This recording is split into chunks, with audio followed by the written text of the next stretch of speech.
you've built up the portfolio, and we've got to touch on as well your pension side of things and how you've used that.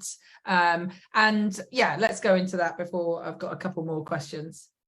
Okay, so when I was in the bank, I was hugely busy, and I said to my personal secretary one day, I want a day, just one day, when I sit and do something for me.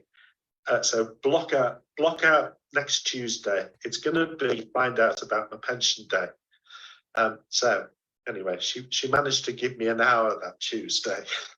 And when I looked at what was happening with my pension, I couldn't believe it. The bank had invested it in the lowest risk things that they could invest in, just so that they couldn't have their asses sued. And my pension was just creeping up. I thought, for God's sake, I've given my life to this organisation. I've lost 2 wives due to this organisation because of the time that I'm spending working all over the world. I'd honestly thought somebody somewhere was looking after me and would make sure that I'd be okay, but that wasn't the case at all. You're on your own, folks. You need to manage these things yourself. So I looked at my pension and I thought, what can I do? So I wasn't going to let them run it anymore. I drew it all out and I put it into a self-invested personal pension, a SIP. And I just betted essentially on the highest risk stocks that I could find. And luckily it paid off, and I tripled what was in my pension pot, at which stage I moved it over to a SAS, a self-administered scheme, which is for 11 people, as opposed to 1 for a SIP. But the great thing about a SAS is you can borrow money out of the SAS, and that's essentially what I did. I bought a commercial property, which was a betting office, and above it there were 4 flats which I wanted to run as serviced accommodation. So I was able to pay for the bottom part, the shop, out of my SAS. Everything went in there, and I was getting that completely tax-free. It's a tax-free wrapper, so all the rent that was coming in from the tenants was tax-free.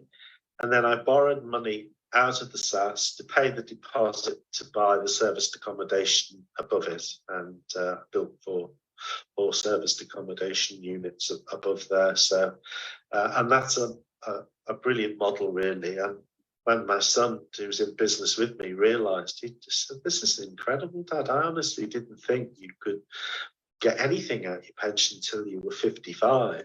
And he had, I think, 46,000, something like that, which he brought into the SAS as well.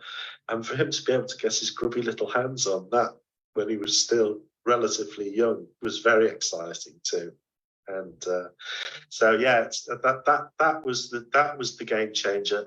A mixture of serviced accommodation and having a decent pension, which meant that I could buy commercial property, I could lend money out of my SAS as well to do things with it, is just been a total game changer. What could have been a rather impoverished old age after 2 divorces and giving everything away, it's turned out to be, I'm going to be fine, which is very relieving. But I think had I not educated myself, I would never have known about this.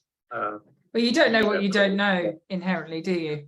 Yeah, and that's the thing. I sat down with Paul Smith, and we went through everything that I had, and I came away with, I think it was 300 action points.